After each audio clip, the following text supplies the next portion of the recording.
Hello, I'm Micks Mowers the Mower Man and welcome to my channel. In today's video we're going to be taking the carburetor off of my Atco Standard, only because when I picked this up I turned the fuel on, or the fuel was already turned on, sorry, and I tried to start it when I first picked the machine up and the carburetor was absolutely bone dry, so I'm getting no fuel down from here to here, so it could be a problem with the fuel tap tank coming down to the carby. Until I get any fuel coming down, I'm not going to get this machine to run at all. So we're going to start off by doing that first. So all I'm going to do is take the carb off, as I say. I'm going to try and put some compressed air up through here, try and get what fuel is inside this tank, try and get that out. And then give a tank a bit of a flush if I can as well, and then just try and get things just to run a bit better. Once they're running a bit better, I can then get this machine to start up, as I say. So that'd be cool. So if you want to know how to clean, take off your Atco Standard Villiers carburetor, then this could be the video for you. Now, we'll just put a declaration out there. This is the first time I've worked on one. These are from the 1920s, so if I'm doing it wrong or doing it incorrect, then just shout at me in the comment section and I will then be educated. But please do not just leave a nasty comment because you're saying I did it wrong and I have no idea. Of course I have no idea, I wasn't born in the 1920s. But we should see how we get on. If you want more videos from Micks Mowers the Mower Man, hit the subscribe button, whack the old bell, set your notifications to all, that way you'll be told next time I upload another video. So without further ado, let's get down and dirty. Let's get this carburetor off of its Atco Standards, get it cleaned, and that will then lead to a process in getting this old girl fired back up.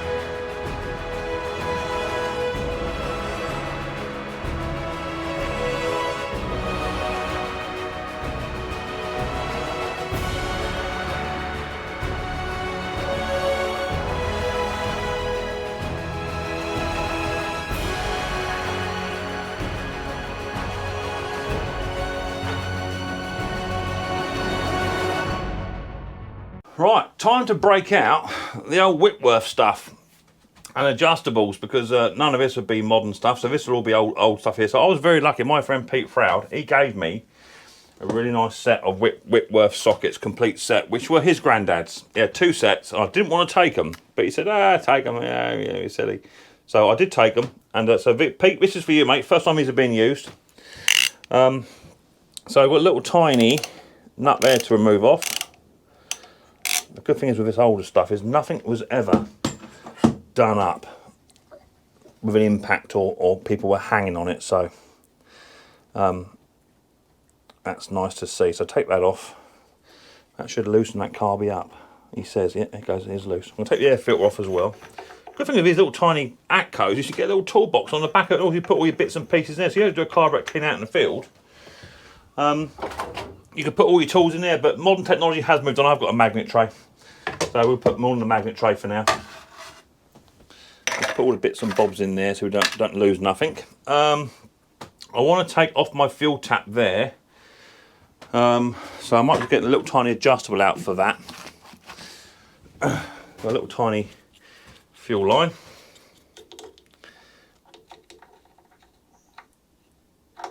Make sure I get a good fit, Mick. There you go. And we'll just remove the fuel line, and then I want to remove the fuel line on the top. If I just turn my fuel tap on, which is now, that's on, I have got petrol in my tank and there's nothing coming through. So I know that to be an issue. So that's pretty much why I'm getting a no start on this Atco, because it's not I've got no fuel coming through. So I guess I've got to take all that off to clean that all up, to allow fuel to come back through there. So that's good. Now I want to undo my little tiny throttle housing if I can. Just going to give it a bit of a turn and lift my throttle out. Oh, so it comes up that way. Keep it as it is, and you should have a little tiny line on it somewhere. Or do you not on these? No, it says that you don't. So that actually, a little tiny throttle cable connecting ring was there like that. That's how it went in. Okay, so that's how I'm gonna manage that. I'm guessing you can put it in any way you like. So just have that hanging down out the way. Once that's done, I should be then literally to free off this carby. Just a bit of twisting, and it should just pop off the manifold. It goes. Oh, that's heavy too. My lord. That's all there. So there's a little carby. Easy as that to take it off. No dramas there. But what I want to do now, I want to try and free up this this fuel line just to see what's going on. Now I'm going to be dropping some fuel here, so I'm going to put a little tiny rag down if I can. There's not a lot of fuel in there, but there is a bit. So I don't know whether it's going to pay dividends, just to try and give it a little shot of compressed air initially, just to see if I can actually get some fuel to run through it. So let me just fire my air compressor up, because it's a little bit low, and I'll come back to you in 2 ticks. Right, so let's just try and get a little bit of air coming down through if I can. I'm going to put this little tiny rag here just to try and catch some, and then I will then just turn the tap back off. It might be a bit, because it's like a 2-stroke machine with old style oil in there, it might just be just a bit gunked up. So I'll give it a little tiny compress first on its own, and then just turn that tap on and try and run it through. There you go. There you go. Now we're getting a bit of fuel coming down through, which we had nothing beforehand. Absolutely nothing. So we are getting something. I think it is just a bit gunked up.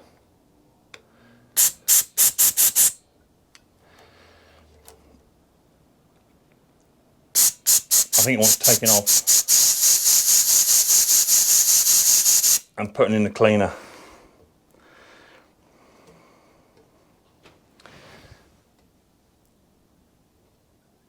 I think it is just really, really gunked up. There you go, it's starting to run now, look. But that's not flowing like it should do.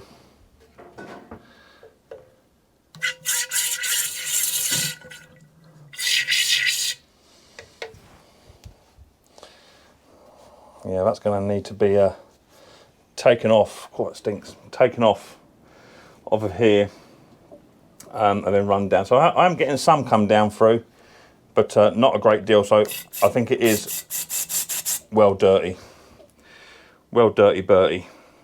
So it needs to be running a lot better than that. So what I'm going to do now, although it is starting to drip now, but it's not right. So I'm going to turn that off. I'm going to get my adjustable. I don't really want to remove the whole tank just yet if I can help it. I'm going to try and undo it from here. And I can put this all through the cleaner, you see.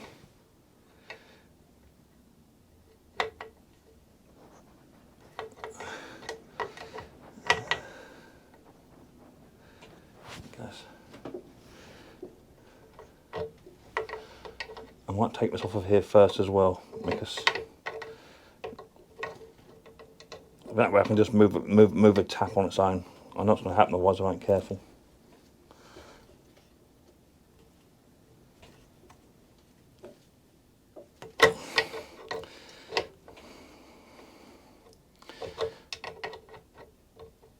Let me do that one back up, just to hold that one still. I'll get a long pair of long nose pliers just to put on there, just to hold that tap still. Okay, don't want to come off. Let me get a pair of grips. Plumbers make grips, just to try and hold that still.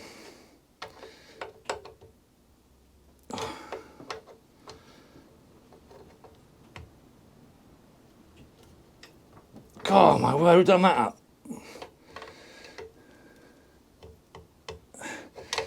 I don't want to come undone. I don't think I can do a lot with that. I don't really want to break it, but it's got to come off. Let's see how we get on. It's been on a while. It's starting to drip now though. Now we're starting to get a bit of fuel coming through.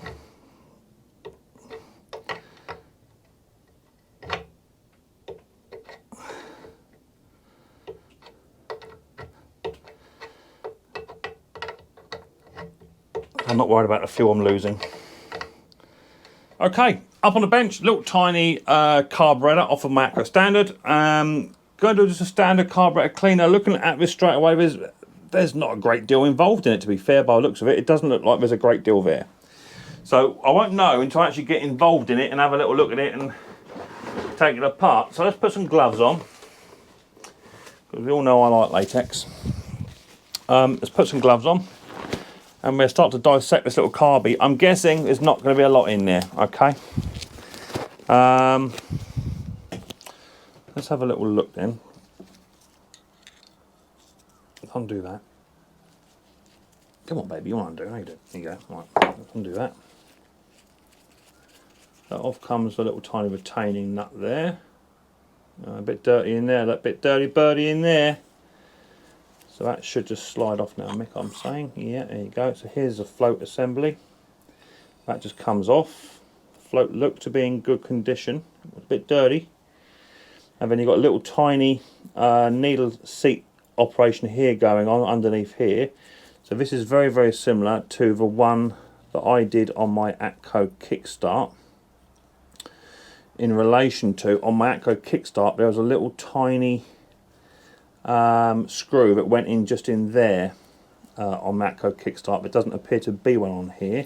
I'm going to remove that little tiny choke flap as well whilst we're here.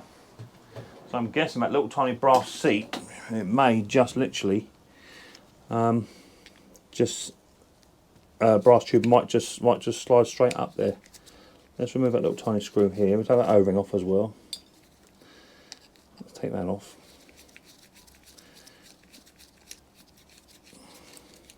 There we go. So that's just a little tiny flap. So that just sits in there, does it? It just sat in there. And we need to get this right, so we don't muck about later on. There you go. It sits in there like that, and that's how it chokes like that. So we're happy with that. That's easy enough, sorted. Now on my Atco Kickstart, there was a little tiny screw just there, okay, which stopped this from spinning. But on this one, I think that just goes straight out. It's a bit stiff. Might give you a little bit of persuasion. There you go. Out it comes. So that's that. And then you flip this round, and then your needle will fall out. So mine's probably going to be stuck in there because that wants cleaning. Oh, if I can get that out, that'd be great. So yeah, my needle's actually stuck. Like see, so that's no good. So that needs sorting. And look at it all in there. Look how dirty birdie that is in there. You can see that almost cleaning out in there. That's absolutely horrendous. And that was from the fuel lead side. So that definitely wants cleaning out. So this is actually quite a dirty carb, to be fair. So I'm going to give us a bit of a clean. Just try and fish out some bits and pieces. Look at all that dirt coming out of there. Look at all that yummy stuff. This is where we're now modern days. We're now got the advantage of compressed air. This is actually quite a dirty carb. I would like to get my little tiny seat, my little needle out if I can. A little tiny pair of long nose pliers might shift it, Mick. It's got to come out. I won't have a rubber seat on there, that's definite. There it goes. Look at that. There you go. There's my little needle. So now I can go back through there. And that will come out through that bit there, you see. There you go. So now we're running. And I will compress that with compressed air. Got all that dirt coming out of there, that's cool. Now my last one, what I didn't do, I didn't remove this little tiny split pin to get up inside here. Now I'm going to do that on this one. So that must be an overflow somewhere there. That just come out of there somewhere, come out of there. Look, a little tiny hole just there, so that's like a little overflow. See that? So I'm assuming, one would like to assume, if you take this off, this pin out, that's just your plunger. So you can't actually get up inside there. Look, no, this is different to the other Villiers one.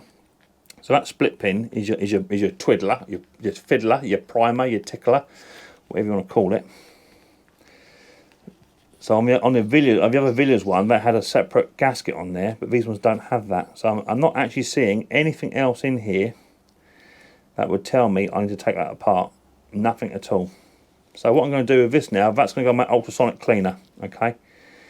Purely because I want to get all the dirt off as much as I can. Moving over to the main emulsion tube style main jet, if you like. Look at the threshold on that. Look, my word, that'll even take a WD-40 straw. That's one of the newer ones too. We didn't worry about emissions back in them days. Let's run some stuff in there. Again, this will all be compressed as well. So now we're actually running fuel through. This will all be cleaned up, compressed off, and sorted. Let's just check that float again, make sure we've got nothing going with the float. I don't want to be too harsh with this stuff because these are getting quite hard to find spares. And people say, "No, you can still get them." I know you can, but it's finding them. That's a problem. It is literally just finding the blinking things. You can't slip down to Alfred's and say or whatever and say, "Oh, you got one of these." Let's look at you and what's going on. All right, there you go. So we're doing okay now. Right, so I'm happy with all that so far. I've got to clean my little tiny needle up as well. It wants a bit of a clean. That'd be no drama. I'm going to put my float in my ultrasonic cleaner. I'm going to put my bowler. I'll start my bowler. Yeah, I think my bowl's got COVID. Look at that. Lush. But being brass, it ain't going to rust. So we're lucky there. So all that will come off. So let's put all my carburetor into my ultrasonic cleaner. Now, if you don't have an ultrasonic cleaner, then that's just what it is, okay? You can get away with just using WD-40, maybe some brake cleaner, just mind your rubber components, and what have you, and or carburetor cleaner. Give it a darn good clean, brush it all out best you can. But with the advantage of having an ultrasonic cleaner, you can just leave it in there for 20-30 minutes, let it cook, and then it will clean all by itself, and this will come up absolutely spanking. So. What's it say on there? It says on there, Villiers, made in England. Look at that, you don't have to see that on stuff here. Normally it says made in China nowadays. Jolly old England. So there you go. So let me get this, put the ultrasonic cleaner. Once it's cleaned up and what have you, I'll come back to you. And then we'll refit the carburetor back together and then fit it back onto the machine. So I'll see you in no less than 1 second. Okay, so carburetor is now in the ultrasonic cleaner. You see, maybe getting a bit of noise in the background from the ultrasonic cleaner. But I now have this started to clean this this fuel tap up. Looking through it, it was absolutely clogged massively. But now you can see that underneath there's a big hole there. I just picked up some of these gas file tip cleaners and just slowly, the ones with a brush, these are pretty good. Just slowly work my way through until I got pretty much up to the biggest one it does, and with a tap open you can now see I can now go fully through, and that was absolutely 110% restricted. So now that will actually improve the amount of flow I'm getting petrol wise, and I have also now just tried to put some WD-40 down through my hose and air compress that both ways, and that's now running quite clear too. So that's definitely the issue I had with my fuel delivery issue itself. It would never ever start like that. So I'm hoping, the gentleman said it was running beforehand, I'm hoping this will actually improve the starting capabilities of this machine. So going forward, just make sure your tap is cleaned off.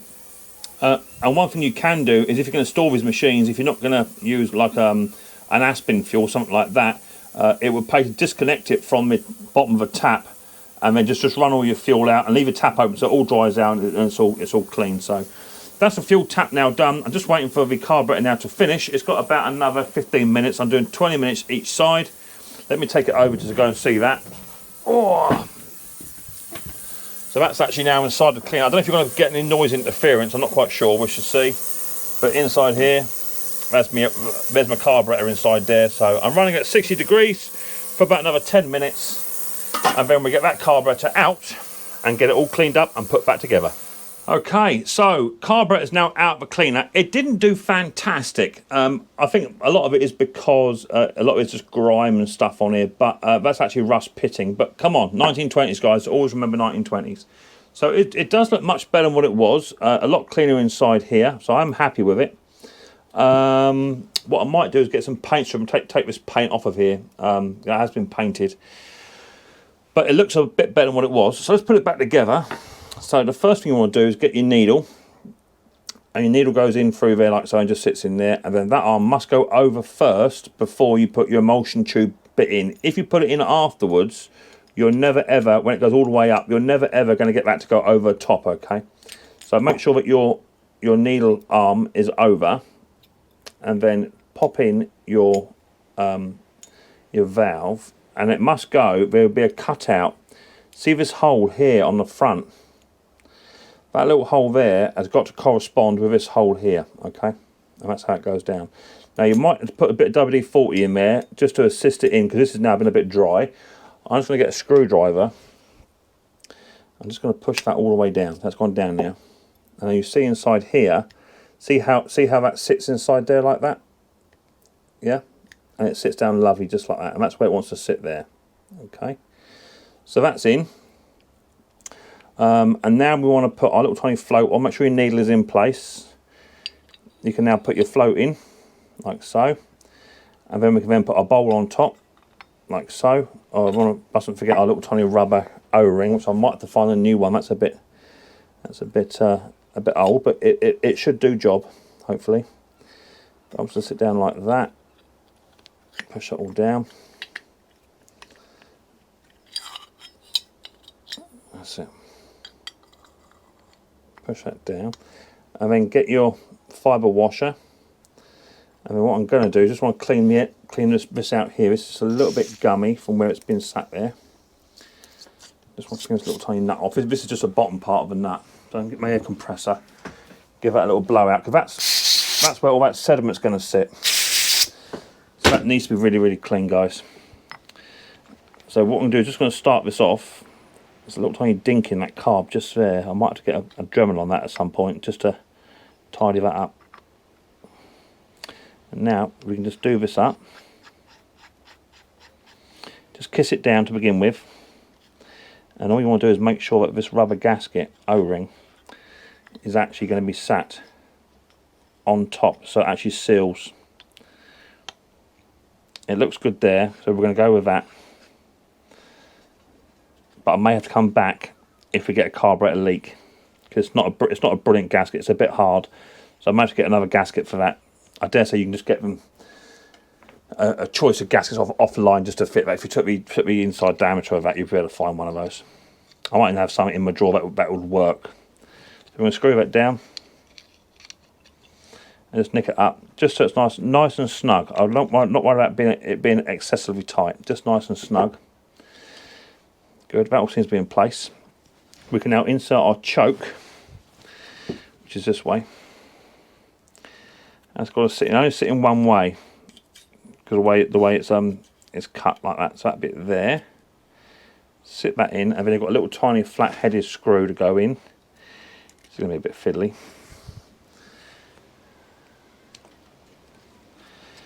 I got it first time, Mick. I think we have. So just nick that up, not too tight because that's got to move, see? So there you go, choke off, choke on. Okay, so that's it, the machine choking. So that's it, so that's that little carby now cleaned. There wasn't a lot in there. Hopefully that'll do the job. Let's get it fitted back to the machine. I have cleaned the fuel tap, cleaned the fuel leads, and what I might have to do is, before we fire this machine up, or try to fire it up, is I might have to actually put some evapor rust in the tank. There is a little bit of rust in there, so I may want to treat the tank with evapor rust before we go any further. So let's get the machine back on top of the lift table, and then we'll go from there. Okay, so carburetor is now done, and I'm happy with it. So I want to mount this carby back on. Back onto the old intake. A bit of a twist. Well seat it. That can go there. I've got a little tiny nut here. What I do with my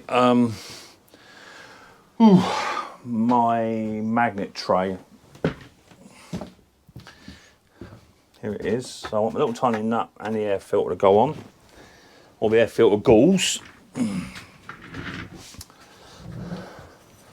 So now the problem is I'm not going to be able to fire this machine up just yet, because the tank is a little tiny bit rusty, just a touch right at the bottom where the fuel's been sat.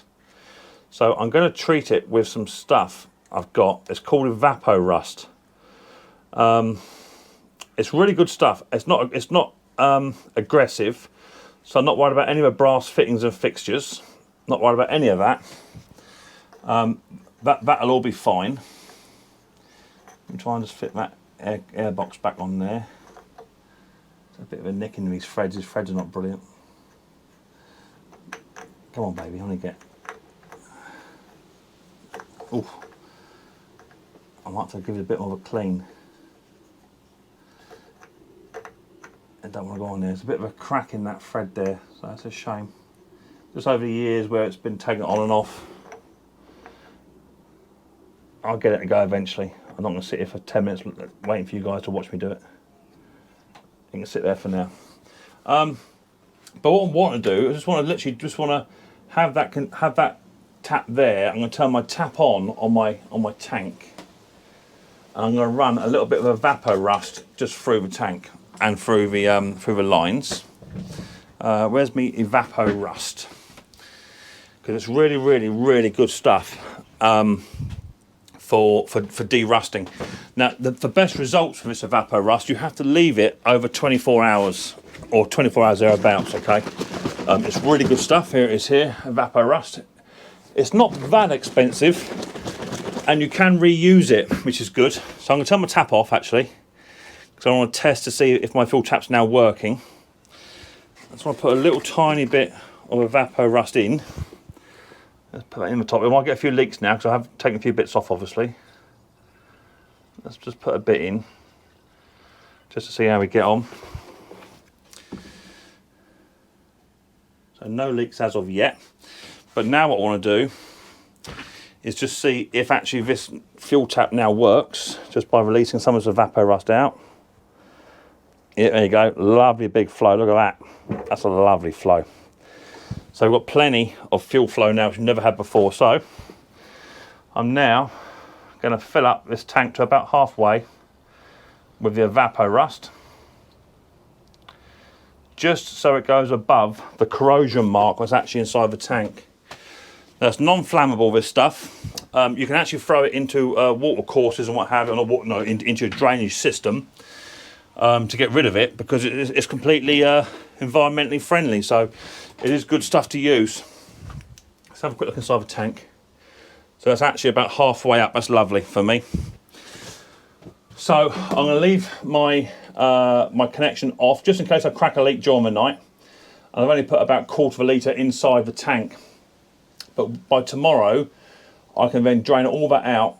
I'll have to probably just take the tap back off again once it's had its treatment, and then that way I will know the tank is completely freed up and nice and clean inside there before I hook it back onto the carb. Because what I don't want to do is have all the dirt and rust coming out of the tank back into the carburetor. Right, so the only last thing to do before we disappear for the day is I want to hook up my throttle line. That's going to go onto there somehow. Sit down. There it goes. Screw that on.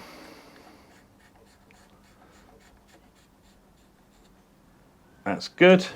So we have our throttle cable now hooked up. Air filter, still got to sort that out. I'm not happy with that. I really hope the threads are not done on this. It has got a few nicks on it where, just through age, I might just try and re-tap them if I can. But it was running lovely, but now it's not quite so good. But eventually it will just bite, and I can just leave it on there. But I will figure that out. That's no big drama. But we've now got a good fuel line coming down through. That's running beautiful. Throttle's back on. Just got to wait for this evapor rust to do its business. Once it's done that, we can then test for spark in the next video. And if we've got spark and want to clean the tank back out, we should be ready for a fire up of this Atco Standard 1920s lawnmower. So there you go, nice little Atco standard lawnmower, 18-inch. It's now had the carburetor fully cleaned on it. It's had the tank is being treated with my evapor rust. That's really good gear, that is. If you've got some rusty bits and pieces, as I say, it's completely harmless. You can put your hands in it and all that sort of stuff, and it's no problem at all. Do look at the video. I've done a video on this before. Check out a video on my evapor rust. If you punch in evapor rust Micks Mowers, the video will come up and it'll show you the results. But it's not the quickest, fastest acting stuff. It's not aggressive. But you have got to leave it for about 24 hours for best results, and that tank will be absolutely spotless come the morning.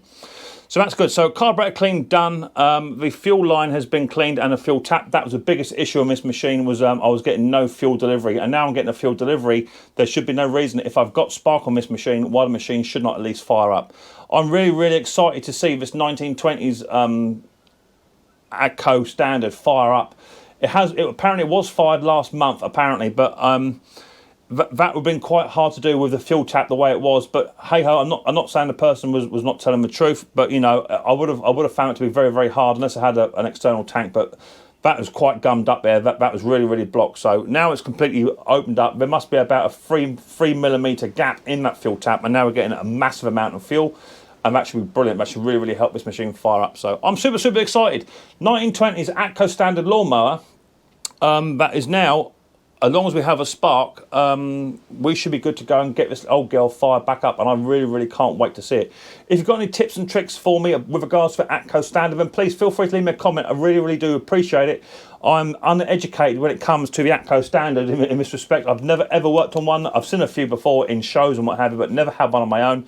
And if you've got any tricks for me that you think I missed out on, then please let me know, and that'll educate me, and I can then educate other people. So if you want to see more videos on the Atco Standard, then please don't forget to hit the old subscribe button or whack the old bell. Set notifications to all, that way you'll be told next time I upload another video. I look forward to seeing this episode of Micks Mowers very, very soon, but until then, people, much more importantly, take it easy.